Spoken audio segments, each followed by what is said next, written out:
आपने धारीवाल साहब अभी आपने कहा कि आपके जैसे लोगों को विपक्ष की हाँ जो भी पार्टियां थी जी। कुछ नहीं मिल सकता या उन्होंने आपको काम जिस स्तर पर आप करना चाहते थे नहीं करने दिया। नहीं दिया। हाँ अभी आपने जेजेपी के कैंडिडेट का जिक्र किया और आपने कहा कि वो पार्टी इसलिए बदल रहे हैं क्योंकि वो मलाई खाना चाहते हैं। तो क्या आपको नहीं लगता कि लोग आपके ऊपर भी यही इल्जाम लगाएंगे कि आपने भी पार्टी इसलिए बदली? कांग्रेस के कई बड़े नेता ही ये कह रहे हैं कि जेजेपी के कई लोग टूट के अब कांग्रेस में आएंगे। नहीं, वो अपना भविष्य सुरक्षित करने के लिए आ रहे हैं। मेरा इसमें तो कहना, मतलब आप इसमें पूरी मोहर लगाते हैं कि जेजेपी टूट के भी कांग्रेस में आएगी? हम देखो, जो आदमी टूटे हैं उनको तोड़ने की आवश्यकता है। बीजेपी जेजेपी या जितनी भी विपक्षी पार्टियां हैं जो कांग्रेस की विपक्षी पार्टियां हैं उन सभी का कहना है कि ये समस्याएं तो उन्हें आगे से मिली है, यानी और कांग्रेस के विरासत में मिली है, कांग्रेस से मिली है। तो हाँ नहीं, फिर देखो आप कह रहे हैं कि समस्याएं थी नहीं, समस्याएं पहले से हाँ, यहाँ फिर जाति का जहर बोने के ये इनकी मंशा है।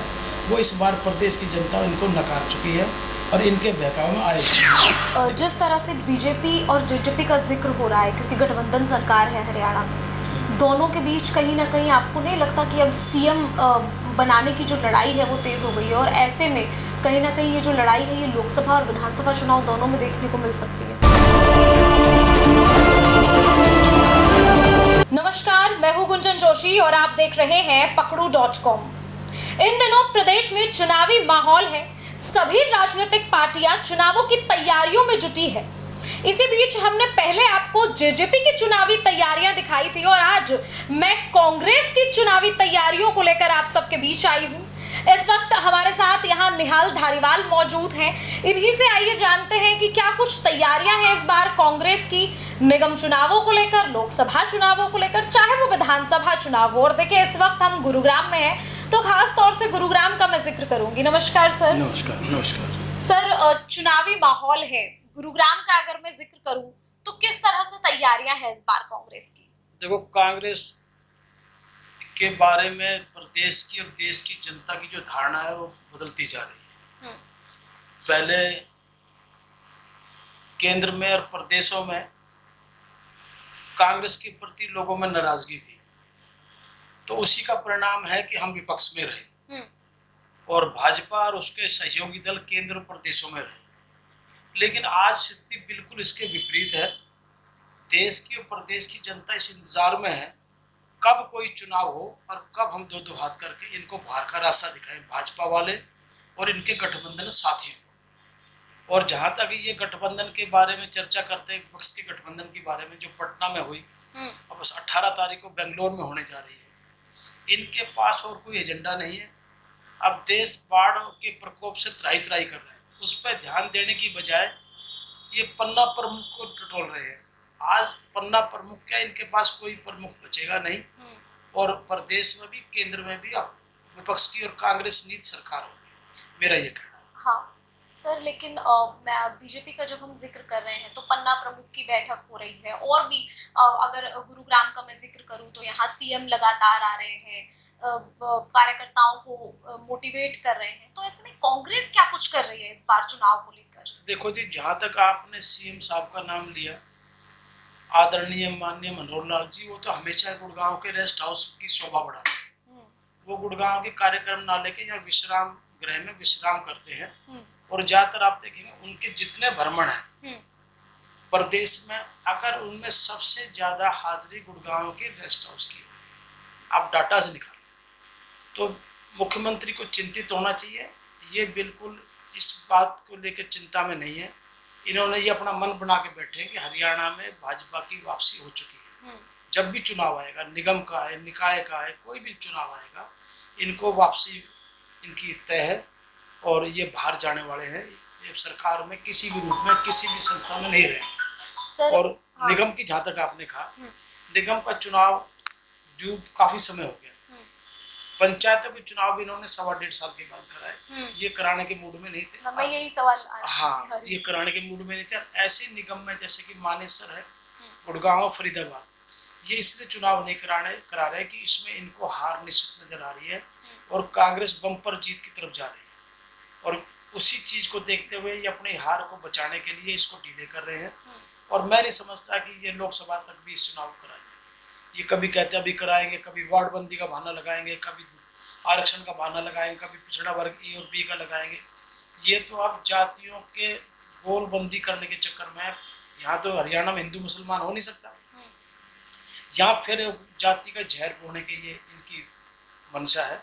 वो इस बार प्रदेश की जनता इनको नकार चुकी है और इनके बहकाव में आएगी। निगम का चुनाव आज करा ले तब इनको बाहर का रास्ता दिखाएगी गुड़गांव की जनता, कल कराएंगे जब भी दिखाएगी। लोकसभा में कराएंगे, लोकसभा में भी साफ है, विधानसभा कराएंगे, विधानसभा में भी साफ। तो यानी हम ये मान के चले कि कांग्रेस निगम से लेके लोकसभा तक कोई भी चुनाव हो, तैयारी कर बिल्कुल तैयारी में है। कांग्रेस की ज्यादा तैयारी से हरियाणा प्रदेश की जनता तैयार है। हरियाणा प्रदेश की जनता नेताओं से भी ज्यादा आगे है। वही चाहती कैसे न कैसे भाजपा सत्ता में ना रहे और प्रदेश में अमन चल रहे, कांग्रेस का राज रहे। कांग्रेस का राज बनाने में हरियाणा प्रदेश की जनता की महत्वपूर्ण भूमिका है। सर क्योंकि अब हरियाणा का जिक्र हो रहा है और गुरुग्राम में इस वक्त हम हैं, तो थोड़ा सा गुरुग्राम में कांग्रेस की किस तरह से तैयारियां देख रहे हैं? गुरुग्राम में कोई भी चुनाव हो जाए, किसी लेवल का चुनाव करा के देख ले, और विधानसभा की मैं बात करूँ, खुद मुख्यमंत्री यहाँ से लड़के देख ले, मुख्यमंत्री की जमानत नहीं बचेगी। कांग्रेस की इतनी तगड़ी तैयारी। कांग्रेस जो ऊपर से आदेश है। किन मुद्दों को लेकर लड़ेंगे इस बार? महंगाई है, बेरोजगारी है, भ्रष्टाचार है। हर कार्यालय में एमसीजी के कैंप लगा रहे हैं प्रॉपर्टी आईडी बनने के लिए, और जो घर खरीदने के बाद में प्रॉपर्टी आईडी नहीं बनेगी, मकान बेचना चाहता है उसकी प्रॉपर्टी आईडी नहीं बनेगी, तो उसका टोकन जनरेट नहीं होगा। तो प्रॉपर्टी आईडी बनवाने के लिए निगम में धक्के खाने पड़ते हैं। कोई भी ऐसा कार्य, कोई भी किसान हो, मजदूर हो, युवा वर्ग हो, सफाई, मतलब कोई भी ऐसा कर्मचारी हो जो कि पीड़ित ना हो इस सरकार से। सब पीड़ित भी हैं, ग्रसित भी हैं। बेरोजगार की भेंट युवा चढ़ रहा है, भ्रष्टाचार की भेंट जनमानस चढ़ रहा है। तो कोई ऐसी चीज की आस की किरण नजर नहीं आती भाजपा के होते हुए। भाजपा अब बैक गियर भाजपा का लग गया है और पहले गियर में कांग्रेस है, और चुनाव आते आते टॉप गियर में कांग्रेस होगी और कांग्रेस की सुनामी होगी। मैंने सर इसी कड़ी में ना, मैंने एक जेजेपी के एक नेता का भी इंटरव्यू किया था और उनका कहना था कि वो चाहते हैं कि इस बार सीएम उनका हो। तो आपको नहीं लगता कि कहीं बीजेपी और जेजेपी में ये दरार है? नहीं, दरार है, इनका क्या करार था ये तो वो जाने, लेकिन हर क्षेत्र का, हर पार्टी का नेता अपनी पार्टी के लिए कहता है भाई हमारी सरकार बनेगी, हम मुख्यमंत्री बनेंगे, हम विधायक बनेंगे।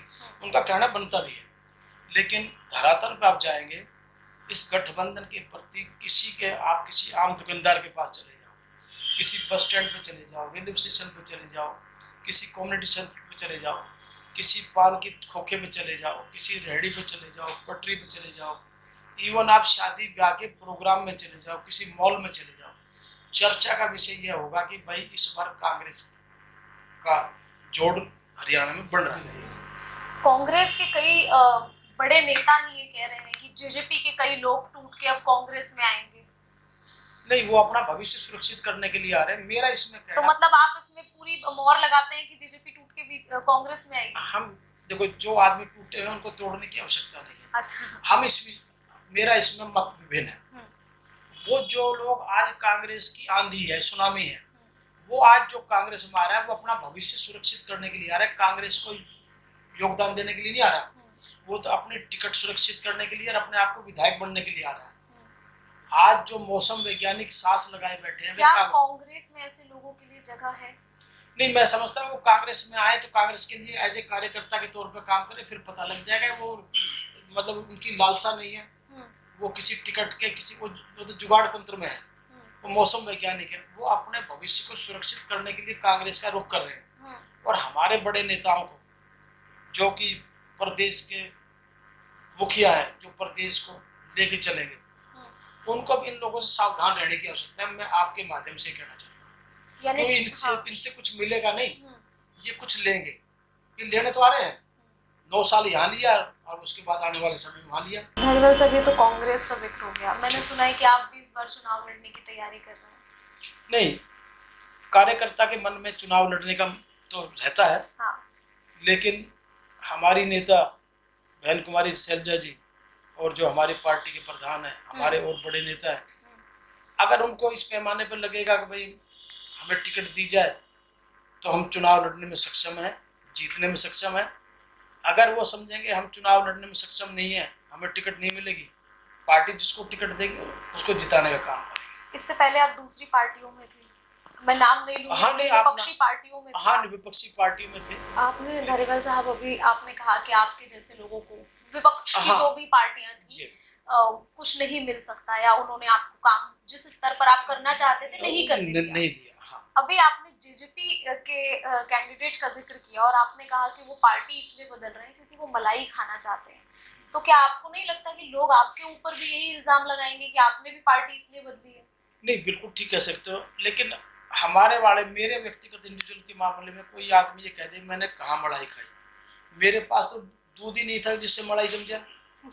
लेकिन अगर सत्ता आई तो आपको किसी नहीं के लगता? मतलब कि जब मैं बीजेपी में गया उससे पहले जब बीजेपी के पास दूध ही नहीं था कि जो मलाई जम जाए, हमने तो जब भी हम गए कोई ऐसा दल नहीं था जिसके पास दूध हो जब मलाई जम जाए। अब आप कह रहे हैं कि कांग्रेस मजबूत है। नहीं, कांग्रेस मजबूत है, तो कांग्रेस में मैं कहीं मलाई खा के वहाँ की मलाई हजम करके यहाँ फ्रेश मलाई खाने नहीं आया। अच्छा। वहाँ दूध नहीं था, तो जब जहाँ दूध नहीं होगा तो मलाई तो तभी जमेगी जब दूध होगा। हम तो दूध विहीन मतलब दल में रहे हैं जब मलाई नहीं, हमने तो उन लोगों के लिए काम किया, उनकी मदद की, इमदाद की। मेरे को किसी के इंट्रोडक्शन की जरूरत नहीं, निहाल सिंह धारीवाल को ही बताना पड़े मैं निहाल सिंह धारीवाल हूँ। दक्षिणी हरियाणा में संघर्ष का नाम निहाल सिंह धारीवाल है, और आपके निर्णय, आपके चैनल के माध्यम से, आपके दर्शकों के माध्यम से मैं कहना चाहता हूँ, पार्टी मेरे को इस काबिल समझेगी। मलाई, दूध और छाछ और लस्सी और दही के बारे में नहीं कहता, हमें जिस कार्य में पार्टी सक्षम समझेगी हम वो कार्य करेंगे। धारीवाल साहब, आपने अभी समस्याओं का जिक्र किया था कि तमाम, आपने गुरुग्राम की भी बात की कि किस तरह से बाढ़ के हालात हुए, उससे पहले की भी, तो ये समस्याएं तो हमने कांग्रेस के समय में भी देखी है। देखो, तभी तो एक वजह थी कि शायद सरकार बदली हरियाणा की जनता ने। बिल्कुल ठीक कह रहे हो। देखो, ये डेमोक्रेटिक पैटर्न में जहाँ चुनाव बैलेट पेपर से जनता नुमाइंदा चुनती है, जब हो सकता है कि उसमें कांग्रेस के प्रति लोगों में इस कदर नाराजगी रही हो तो भाजपा को चुनने का समय आ गया, वो हमसे कहीं गलतियां रही होगी, तो तभी तो प्रदेश की जनता, आज बैलेट पेपर के जमाने में भगवान जनता है और जनता निर्णय करती है, तो जनता का निर्णय सर्वोपरि है। उस समय जनता ने निर्णय किया, हम तब भी सलूट करते थे, और आज भविष्य में जो जनता निर्णय करेगी वो भी उसको भी हम सलूट करते हैं। तो यानी जो गलतियां उस वक्त कांग्रेस से हुई, क्या वो गलतियां इस बार सुधरेंगी? नहीं, ऐसी कोई गलती नहीं थी, लेकिन जनता ने जो, जनता भगवान है, उनका निर्णय, उनका सिरोधारी, हम उनको सलूट करते हैं।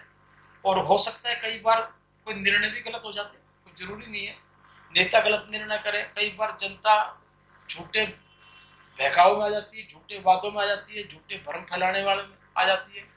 ये भाजपा की व्हाट्सएप इंडस्ट्री के चक्कर में। धारीवाल साहब, जब जिक्र हो रहा है कांग्रेस का, तो कांग्रेस का संगठन का जब हम जिक्र करते हैं तो हम देखते हैं कि चाहे वो अध्यक्ष के चुनाव हो, तब भी कुछ मतभेद कांग्रेस के कई बड़े नेताओं में दिखाई दिए थे और हम सबने देखे थे। ऐसे में गुरुग्राम का अगर मैं जिक्र करूँ तो गुरुग्राम में कांग्रेस का संगठन कितना मजबूत है? देखो जी, गुरुग्राम में हर नेता अपने स्तर पे कांग्रेस को मजबूत करने का काम कर रहा है, और जुम्मे मेरे को बहुत थोड़ा समय हुआ पार्टी में शामिल हुए, मैं बहुत छोटा कार्य करता हूँ, मेरे को बड़े शीर्ष नेताओं के बारे में अभी इसको समझने में, मैं तो काम करने में समझने के लिए तैयार हूँ, और मैं किसी चीज़ के लिए अधिकृत नहीं हूँ कि मेरे पास वो क्षमता नहीं है, मैं पता इसको कब संगठन तैयार होगा।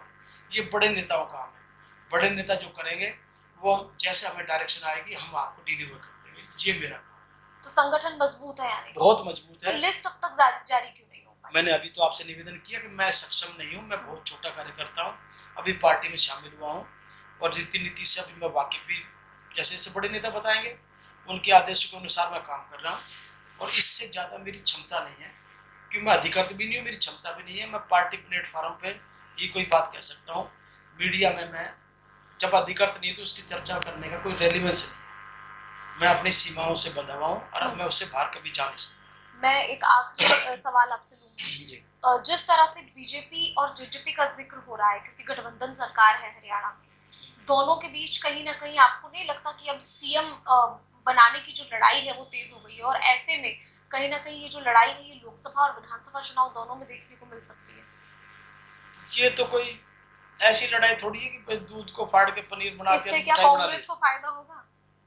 ये एक होकर लड़ लें और कहीं से इंपोर्ट कर लें, कुछ भी कर लें, ये कहीं नहीं है। कांग्रेस हर जगह है और कांग्रेस की सरकार बन रही है, बस। दूसरी बात है, चाहे बीजेपी बीजेपी एक हो या एक हो जाए, 100 हो जाए, 1000 हो जाए, लोगों ने, प्रदेश की जनता ने मन बना लिया है किसी भी कीमत पे इस बार बदलाव होगा हरियाणा में, और भाजपा के लिए कोई स्थान नहीं। धरीवाल साहब, जब समस्याओं का जिक्र होता है तो मैं भी कई लोगों से मिलती हूँ, लोगों से बात करती हूँ, तो बीजेपी जेजेपी या जितनी भी विपक्षी पार्टियां हैं, जो कांग्रेस की विपक्षी पार्टियां हैं, उन सभी का कहना है कि ये समस्याएं तो उन्हें आगे से मिली है, यानी कांग्रेस के विरासत में मिली है, कांग्रेस से मिली है। तो फिर देखो, आप कह रहे हैं कि समस्याएं थी नहीं, समस्याएं पहले से। हाँ ठीक है, बहुत काबिल है।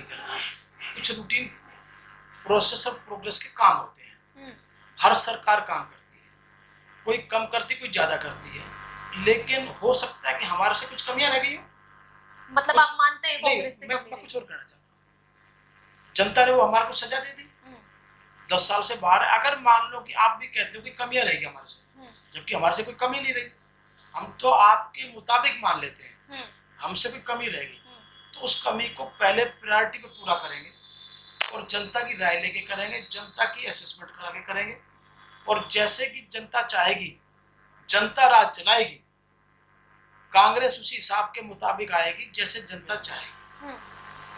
बिल्कुल। देखिए, जिस तरह से अब देश में चुनावी माहौल है, चाहे गुरुग्राम में इस वक्त मैं हूँ, और गुरुग्राम का अगर जिक्र करूँ तो निगम चुनावों से लेकर लोकसभा और विधानसभा तक के चुनावों पर सभी पार्टियां अपना अपना दावा ठोक रही हैं, सभी पार्टियां अपने अपने कैंडिडेट के लिए लोगों से जाकर वोट मांग रही है। ये तो फिलहाल देखिए देखने वाली बात होगी कि निगम चुनाव में या लोकसभा में या विधानसभा में किसकी सरकार बनेगी, ये तो जनता तय करेगी। लेकिन फिलहाल गुरुग्राम में जिस तरह के हालात सामने आ रहे हैं, उससे कहीं ना कहीं इस बार जो चुनाव होंगे वो कहीं ना कहीं किसी भी पार्टी के लिए टफ जरूर साबित होंगे। फिलहाल इस वीडियो में इतना ही। ये वीडियो आपको कैसी लगी कमेंट कर जरूर बताएं। नमस्कार।